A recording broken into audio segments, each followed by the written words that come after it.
Okay, our next topic is, what are some of the pop culture sources that DJs need to watch or follow? This past week, of course, a lot of people thought it was a Grammys. Yeah, right. Okay, that's not my thought. But anyway, we're going to continue on with talking pop culture sources. Let's start, Dave. We're going to go down this time. So you are right. You are the first one in line. What do you got? Pop culture sources, is Spotify considered a pop culture source? I would say, because that's something that people are using to learn and keep up with their music. Because I discover more music on Spotify than anything else. I love listening to random playlists that people have put together. I almost always have some random playlist playing. Cool. Aside from that, yeah, it's a challenge keeping up on the new music for me. I'll fully admit, just because there are so many genres out there these days that, I mean, you used to be able to walk into an event and go, oh, that's a country crowd. Not anymore. Arturo, what's your thoughts? What are some of the places that pop culture type places that you pay attention to keep fresh and up on what's going on? Oh, it's cloud, websites. A lot of people on Facebook put Mixcrate and stuff like that. I like to follow a lot of that stuff because that's a lot of music that more experienced DJs than me are more, they know more of a style that, for example, if you might have a quinceañera or a wedding, you have to use different styles. It's not the same. Sure. And these DJs on mixed crates and stuff like that, that they have their own style and they, point out a lot of stuff.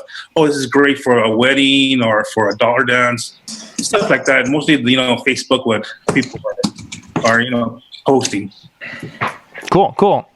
Anthony, where do guys your age, when they want to keep up on pop culture, where are they checking in? He left us.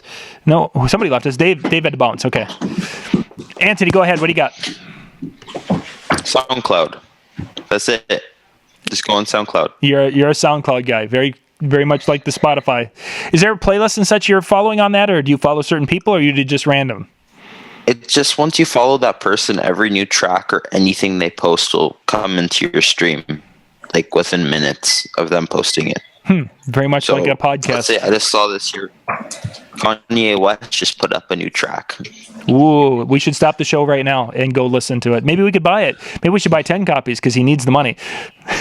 Oh, we can listen to it for free right here on SoundCloud. No. He needs the money. No, he needs the money. Yeah, it's legal music. We want to make sure. James, what are your thoughts? I do a lot. I look at actually Facebook. I look at what people are posting up on Facebook. I look at, of course, I live on a lot of different Billboard 100, Billboard R&B, Billboard Dance, all those charts. I visit those at least once a week. And there's a couple other radio stations around the country. But where I live, it's very... it's kind of laid back. People aren't, looking for cutting edge. So cool. So yeah, you've got some, but that if they're not up with things, sometimes you're 3 months ahead of them just by being on the social media that you are.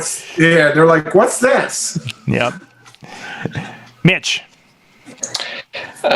It's interesting. I'm taking a completely different take. For me, it's concerts. It's comedians, it's live performances, it's street buskers if I'm in an area that has that. Anywhere I can watch someone move a crowd emotionally, I'm in. Because I want to see how they do it. And I want to learn their nuances of how they create that experience for that client, for that audience. And Kyle Cease has been an amazing comedian. He actually was just voted most recently like one of the top 10 internet coaches to watch. And I've had the pleasure of studying underneath him and bringing him into a conference that I help produce education for. And Kyle's amazing. So if you have a chance to check out Kyle's stuff, I'd encourage you to do so. And then also, like I said, anytime you see a live performance, a concert, to me, that's one of the best ways you can get inspiration and figure out where to go next. For sure. And it used to be, of course, not too terribly long ago when we were looking for, what sources for things or information, what have you, what was going to be hot.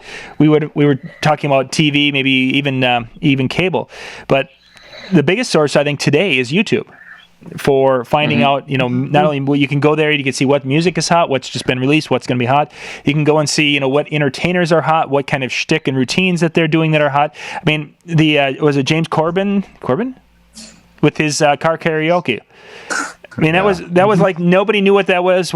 2 months ago, or whatever it was, 2 or 3 months ago, and now, I mean, it's almost a household thing around the world that everyone knows what this is about him riding in a car on a trailer being pulled around town. And it's just the phenomenal that YouTube, because it isn't from his show. His show doesn't have that high of ratings. It's the YouTube world that's really carried him and carried him to and that point. that gets carried over on Facebook because people post all these videos on YouTube, they post them over on Facebook. So it's like, you also, you see what people are using, but then you get what the people in your friend and group of friends and the outer ring of people like and want to see.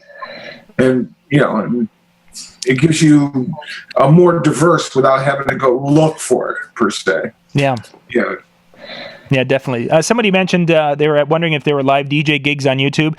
And I'll touch on this for just a second and we'll go to our next topic. This past Wednesday night, we did a 4-hour live show from Pittsburgh.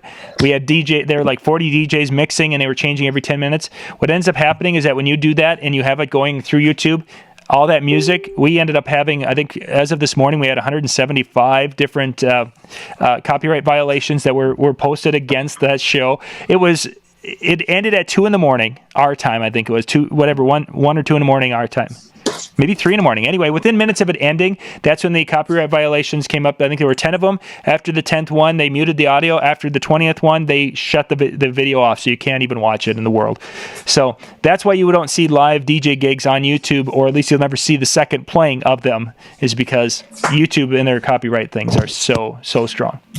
Well, there's one DJ group that does a Tuesday night gig, and I'm not gonna, Yeah, there's a few that are doing it, but you just can't. You can't do live mixing shows. It's not on YouTube though. Yeah, exactly. It's not on YouTube. They're doing their own thing, and they're using good equipment. They're chroma keying and mixing in video, and it's done fairly well. Oh yeah. We've watched a few of those ourselves. A friend of mine uses Twitch. So that's what they use to stream gaming.